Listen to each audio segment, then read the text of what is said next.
From the land of 7,641 islands with majestic beauty and diversity, Philippines, and welcome to History Cafe, where great events and stories begin. Share your thoughts and opinions and drink coffee as we bring you back to the 1872.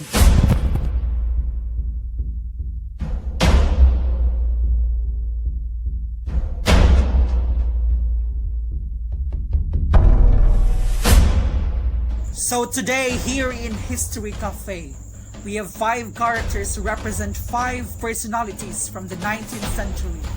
They will share their ideas and thoughts on how they feel about the events of 1872. First, Indio. Second, a Filipino secular priest. Third, a Spanish regular priest. Fourth, Spanish administrator. And lastly, a non-Spanish foreign journalist.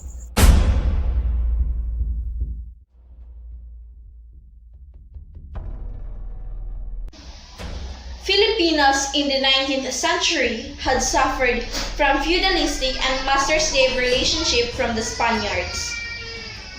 Their social structure is ranked into 3 groups. These are the highest class, middle class, and the lowest class. In the highest class, the people belongs in this class includes the Spaniards, Peninsulares, and friars. While in the middle class, the people belongs in this class includes the natives, mestizos, and the criollos. Lastly, the lowest class. This includes Filipinos only. And this is where Indios belong. Indios are poor people having pure blood Filipino.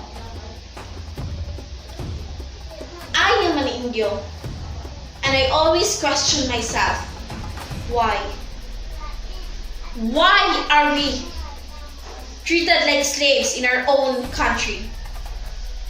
Why are we in this situation? How can we survive this chaos? This shall stop. We need to open our eyes to see what really is happening in our country. We must use our voices to be heard. Yes, to be heard. And to fight for our freedom. The events of 1872 gave us many realizations, but I don't know what to feel. Should I be sad or should I be happy? Should I be happy because these events gives us way that leads to freedom? Or should I be sad, sympathize, and ashamed because many people have lost their lives? Now that we are here, now that we survive, we must never forget what had happened in the past. For this will give us reasons to continue striving and fighting for our rights.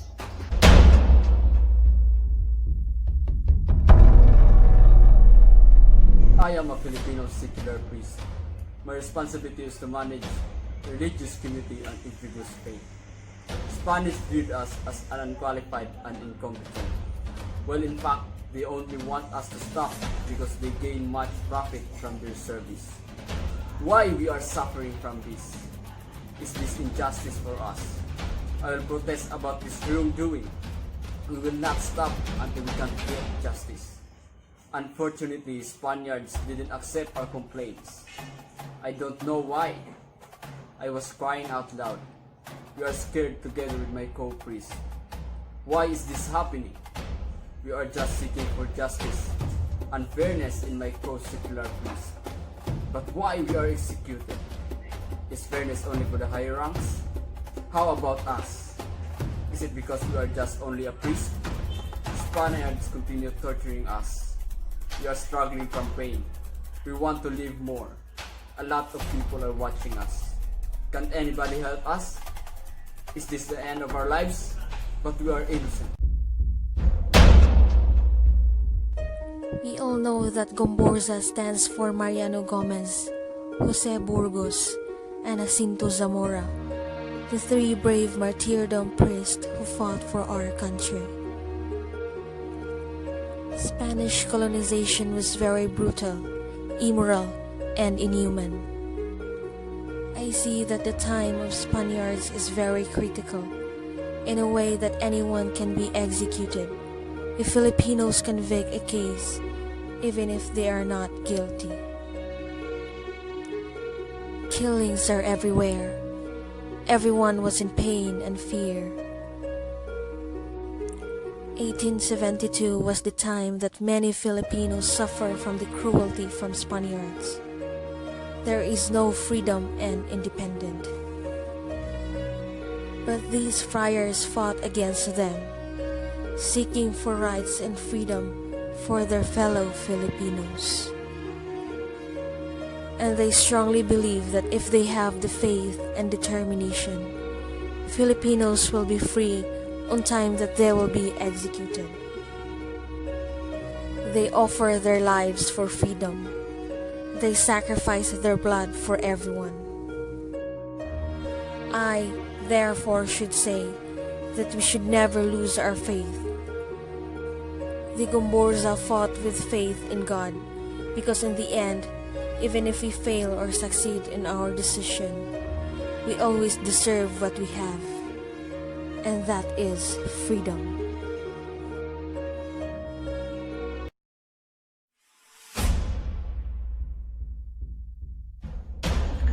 The Cavite Mutiny led to the persecution of the three Filipino Catholic priests, Mariano Gomez, Jose Burgos, and Jacinto Zamora, or collectively known as Gomborza. They were executed on the 17th day of February 1872 by Spanish colonial authorities on charges of subversion arising from the 1872 Cavite Mutiny. As a Spanish administrator, the death of Gomborza awakened a strong feeling of anger and resentment among Filipinos. Although this event was tragic, but it served as one of the moving forces that shaped Filipino nationalism. That is why Dr. Rizal published El Filibusterismo in 1891. He dedicated the book to the three martyred priests whose death left an indelible mark in his mind. It aims at enlightening the society, at bringing Filipinos closer to the truth. I can say that El Filibusterismo brings a profound effect in our society in terms of views of national identity, the Catholic faith and its influence on our decisions and choices, on government's issue of corruption, abuse, and discrimination, and most especially, the issues related to the effect of the colonization in our lives. So the event Cavite Mutiny that happened, if I remember, it was on January 20, 1872.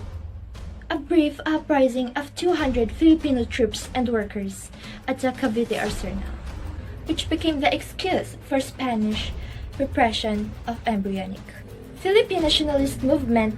Ironically, the reaction of the Spanish authorities serves ultimately to promote the nationalist cause.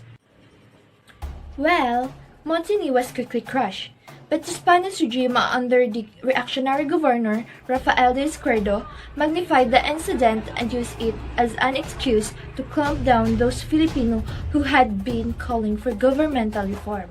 And there were a number of Filipino intellectuals were seized and accused of complicity of mutineers. We have the three priests, Jacinto Zamora, Jose Burgos, and Mariano Gomez. They were publicly executed after the trial, but the three was subsequently became martyrs to the cause of Philippine independence. Jose Burgos, a Roman Catholic priest who advocated the reform of Spanish rule in the Philippines. Burgos' death in convincing many Filipinos that Spanish rule was intolerable evil. sparked a movement that was culminated in the expulsion of the Spanish 24 years. Later, Jose Rizal, the great reformer and novelist, acknowledged Marcos' contribution by dedicating his masterpiece, El Filibusterismo, to him in 1891.